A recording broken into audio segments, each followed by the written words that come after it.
이럴 때 이제 어떻게 대답을 하는지 좀 볼까요?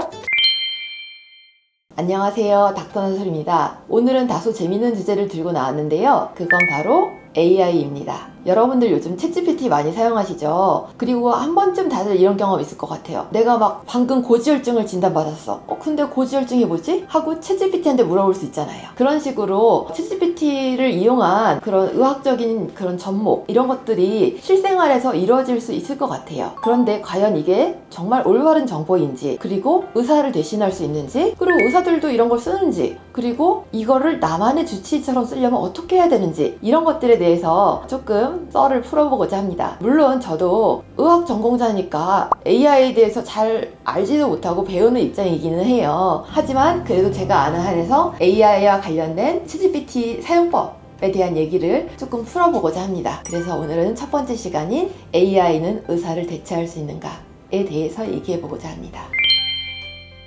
요즘에 AI로 진단이 된다 안 된다 이런 논란이 좀 있는데요. 실제로 내가 어떤 증상이 있어. 그럼 뭐라고 생각해? 이렇게 챗GPT한테 물어볼 수 있잖아요. 그러면은 챗GPT는 이제 대답을 내놓긴 하겠지만 조금 두리뭉실하게 내놓을 수 있겠죠.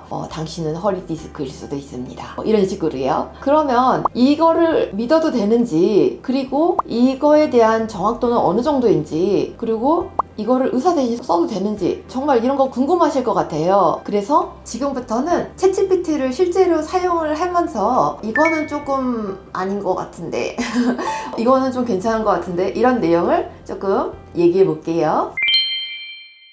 환자 시나리오를 한번 만들어 볼게요. 제가 그랬더니 챗GPT가 디스크, 염좌, 고관절 이상 이런 것들을 얘기해 주고 있어요. 방금 이런 정보 어떠셨나요? AI는 상당히 많은 정보를 줍니다. 하지만 우리가 이거를 진짜 진단이라고 할 수 있을까요? 실제로 이 환자가 허리가 아픈 원인이 발이 아파서 이런 거일 수도 있잖아요. 족저근막염 때문에 그런 거일 수도 있기 때문에 AI는 우리가 프롬프트라고 해서 질문 받은 만큼만 대답을 해요. AI는 정말 커다란 백과사전 같은 거죠. 우리가 정확한 질문을 하면은 정확한 대답을 내놓고, 그렇지 않으면 좀 두리뭉실하게 내놓는 것 같아요. 근데 저는 AI를 무조건 나쁘게 보진 않아요. 챗GPT 같은 경우 환자들한테 설명하거나 진료를 볼 때 어떤 거를 도움을 받으면 좋겠다 라는 데 실제로 많이 쓰고 있거든요. 예를 들어 볼게요. 허리 디스크 설명해줘 라고 물어보면은 친절하게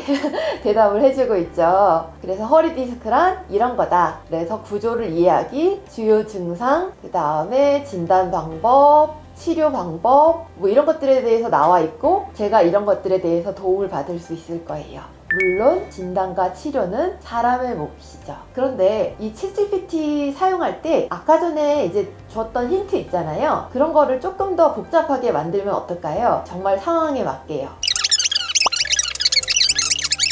그러면은 챗GPT가 이제 대답을 해주겠죠. 이제 가장 가능성이 높은 진단에 대해서 얘기를 해주고 있어요. 기존 허리 디스크의 재발도는 악화, 그리고 함께 고려할 수 있는 다른 가능성, 이런 것들에 대해서 얘기를 하고, 지금 해야 할 일, 병원 진료를 권장하는 경우, 이런 거에 대해서 얘기하고 있죠. 그리고 예를 들어서 60대 여자 환자인데 당뇨를 막 진단받은 이런 환자라고 해볼게요. 고지혈증만 있고. 그러면은 아마 답변이 서로 다르게 나올 가능성이 높아요. 제가 한번 물어볼게요. 그러면은 이게 대사증후군과 연관이 있을 수 있다 이런 얘기를 하잖아요. 근데 이렇게 하면은 물론 이제 좀 좋은 답은 얻을 수 있어요. 근데 자신에게 맞는 좀 더 정확한 답을 얻고 싶을 수 있잖아요. 그럴 때는 이런 것들을 계산해서 얘기하는 겁니다.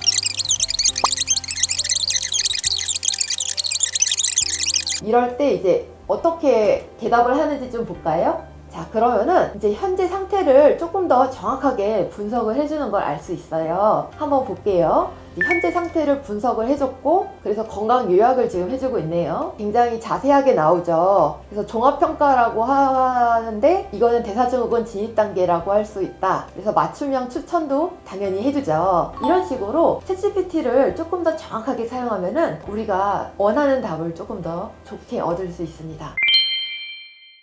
그래서 결론은 이겁니다. AI가 보조 의사나 보조 툴로는 쓰일 수 있어요. 하지만 주치의가 되기는 어렵다는 겁니다. 아직까지 AI의 한계가 조금은 남아있죠. 그래서 정확한 진단을 얻기 위해서는 우리가 명령어, 프롬프트라는 값을 정말 정확하게 넣어주는 게 또 필요할 수 있고, 그런 것뿐만 아니라 우리가 사람만이 캐치할 수 있는 어떤 그 상황의 뉘앙스? 이런 게 있잖아요. 이 사람은 뭘 것 같아 라고 의사가 추측하게 되는 그런 부분이요.